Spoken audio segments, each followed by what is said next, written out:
I just want to make a video here on my Colt Canada SA20, which was sort of marketed as a civilian C7A2, and really it's not a C7A2.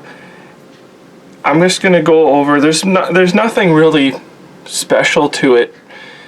I'm going to go over just the markings and some things about it, and I've changed things on this gun also. So this is the gun here. It's a full size, what the Americans would call an A2, or I think they call it an A4 style rifle because it has the rail on the top. In Canada we call it the C7A2. So I'll start at the back with the parts. The buttstock is unique. It looks like this, where it has this little pebble grain on there. And as far as I know, only the Canadian manufactured guns have that.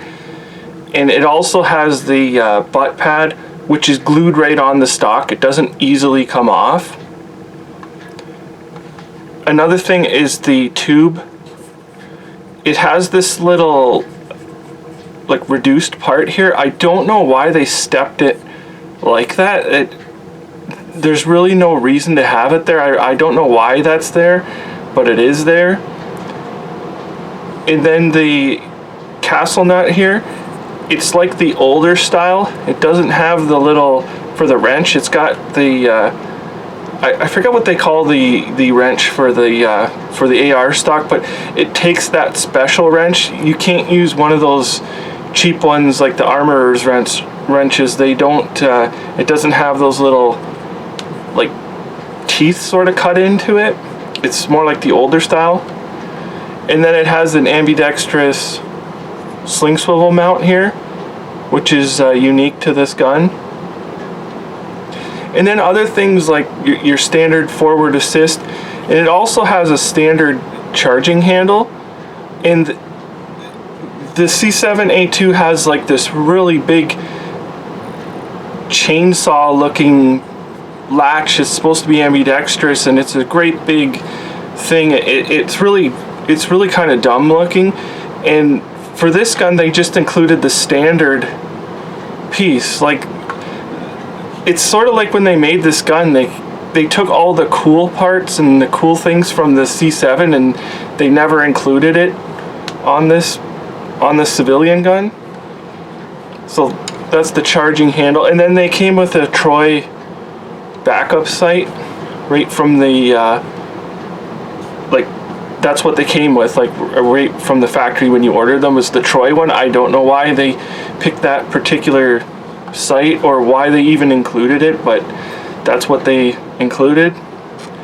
And then the grip is it's a Lone Star grip, and I put this on because I seen some of our guys use this particular grip, where this one is based off the A1, where it's like a fatter, but it's like a fatter one, and it has a little trap door in it. And I seen guys, they must have been approved for our military to use, and so I just put that on here because I found a couple of them. And then a unique marking is right here. It has the limited edition marking. There isn't only 200 of these guns made. This is just one of the limit. It's like this marking was put on only 200 guns. They had, I think they produced like 500 of these before these special 200 came out.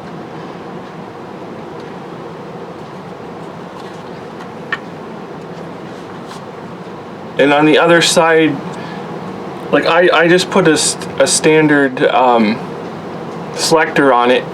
It does come with an ambidextrous selector, but I would never use it anyways. And also the C7A2 has an ambidextrous mag release, which they didn't include on this gun. Again, like it sort of takes away from it as being an actual C7. So here's the markings You can see that it still has the Diemaco logo on there, and the maple leaf. And they also make an SA15.7. The 20 just kind of refers to the length of the barrel, I guess. And it comes filled in, it's already filled in white like that. And then the casting mark.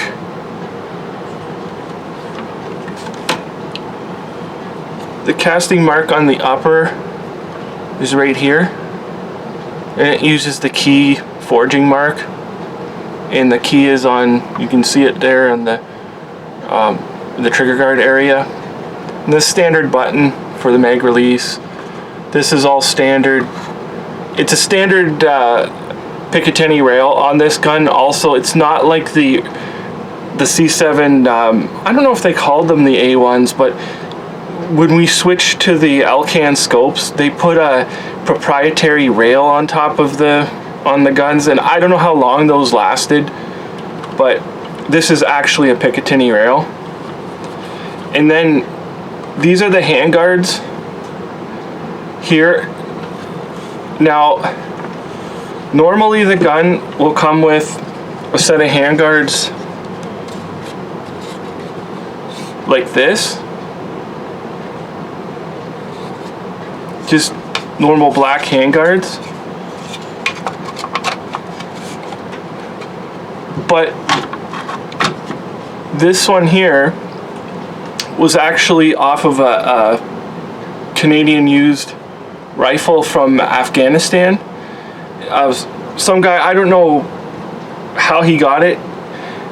I'm assuming they were gonna toss it because it's got a huge crack right in here. So like these stocks are not indestructible, and obviously the Colt or Diemaco manufactured ones are not any better than any others, because you can see they can be broken.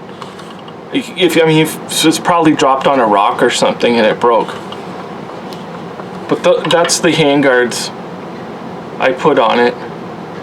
And then I also have a Colt H-bar barrel on here. It doesn't have the little lug, the bayonet lug.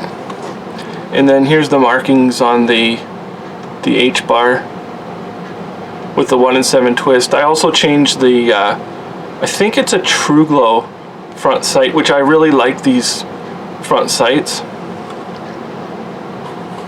So this is the gun here. I should also mention, which this does not come with the gun, but this is the thermal magazine that originally we had these for the C7s, and we have, I think you could probably still find them in service, and but then we ended up getting away from these, and the Canadian ones are specifically marked. And this is just a 5-shot magazine. A few of these made it to the public.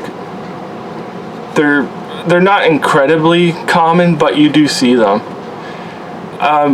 They're not, well, they're said not to be good magazines, but if you take care of them, and I mean, if you don't drive a truck or something over them, then I think they will be just fine. They seem to work okay in the gun.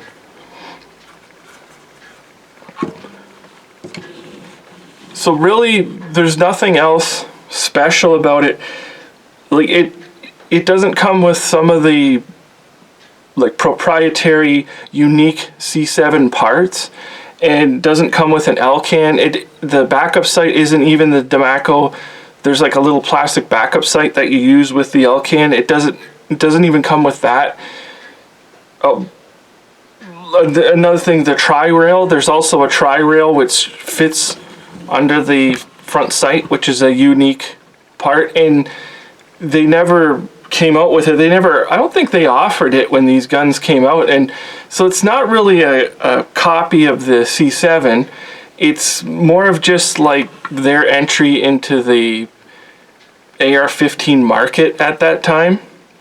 And so I figured, well, I still have it here, that I would just do a video on it. And I guess other than that, thank you for watching.